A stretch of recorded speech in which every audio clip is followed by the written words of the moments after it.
Oi pessoal, bem-vindos ao canal! Me chamo Darda Azevedo, sou musicoterapeuta e trabalho com desenvolvimento infantil. Então, e aí? Será que os pais devem ou não devem participar da musicoterapia, da sessão com seus filhos?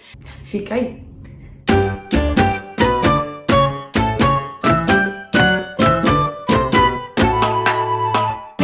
Importantíssimo saber da abordagem que o musicoterapeuta atende. Então vai variar bastante, tá? Tem profissionais que vai aceitar tranquilamente a participação dos pais e tem profissionais que não vão querer a participação. Eu avalio duas questões principais para os pais estarem dentro da sessão ou não. Um dos casos é quando a criança precisa de muita estimulação na residência, que é fora da sessão. Então aquela criança precisa de muito estímulo motor, precisa de muito estímulo de boquinha, precisa de muito estímulo para a interação. Eu acho super legal que os pais participem, porque eu não vou estar com essa criança 24 horas por dia, mas eles vão. Então, quando eles estiverem em casa, eles vão pegar o modelo que eles viram na sessão de musicoterapia e vão reproduzir com seus filhos em casa. Então vai estar uma estimulação constante. Então, nesses casos, eu super indico a participação dos pais e encorajo também para eles estarem dentro da sessão. No outro caso, seria quando a criança tem muita dificuldade de afastar dos pais e chora e sofre muito com esse afastamento. Então, quando eu vejo que a criança tem essa dificuldade, tem essa demanda assim, de ter os pais perto de si, aí eu faço um processo de dessensibilização até essa criança estar pronta para ir afastando dos pais sem sofrimento. Eu não sou a favor de deixar a criança chorando na sala até terminar a sessão. Eu não gosto desse tipo de processo. Tanto que eu trabalho há muito tempo já com autismo e outras questões de desenvolvimento. E eu evito, e é bem raro ter questões da criança chorando do início ao fim da sessão.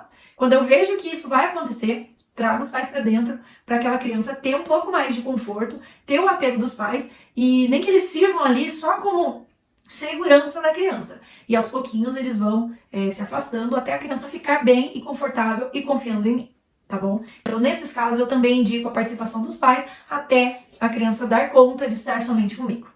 Quando eu não indico a participação dos pais em sessão? Acontece muitas vezes dos pais ficarem muito ansiosos com a resposta que a criança dá frente a uma estimulação que eu ofereço. Às vezes eu canto com a criança e eu faço uma pausa. Então, por exemplo, o sapo não lavou e eu pauso. A criança, nem sempre ela me dá resposta verbal. E às vezes ela dá uma resposta verbal em casa, né? Ela consegue completar. Mas às vezes na sessão, ela não vai me dar aquela resposta verbal. Ela pode me dar um gesto, um corpo, alguma coisinha assim que vai me indicar que ela tá respondendo aquilo. Porém, pros pais, às vezes fica muita ansiedade acumulada. Tipo, vai, fala o pé pra tia. E aí isso acaba atrapalhando o tempo de resposta da criança. Eu acho melhor que ele não participe da sessão, para não invadir essa criança. Até nos momentos que às vezes eu ofereço um instrumento, por exemplo, um violão, e a criança pega o violão errado, ou bate no violão em vez de tocar o violão. Acontece muitas vezes dos pais ficarem extremamente ansiosos e falam, não, é assim que toca, é assim, e vira o violão na mão da criança e quer que a criança faça certo.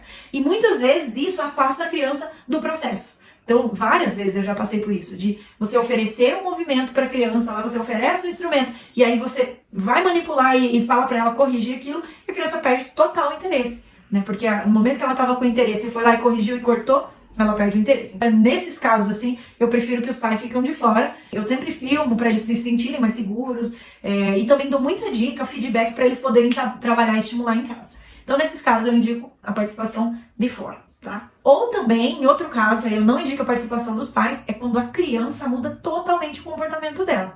Então, se ela tá comigo, ela faz, ela coopera, ela entende, ela se engaja, fica muito feliz, e os pais chegam e ela muda totalmente o comportamento, a criança fica mais desafiadora, começa a fugir da demanda, começa a não aceitar mais nada do que eu proponho. Aí eu prefiro também que não tenha a participação direta dos pais, e aí a gente vai moldando tudo isso, porque senão o que acontece? A nossa sessão vira em controlar um comportamento que poderia ser evitado. Mas é da mesma forma, eu gravo, filmo, dou dica de como que os pais podem conduzir o comportamento em casa, porque às vezes eu tenho uma leitura do comportamento ali que quando eu vou falar para os pais, eles já conseguem antecipar e nem ter mais o comportamento que seria um problema ali na sessão, tá bom? Então é isso, minha gente. Se você gostou, clica no canal, assina o tivinho, e é nóis.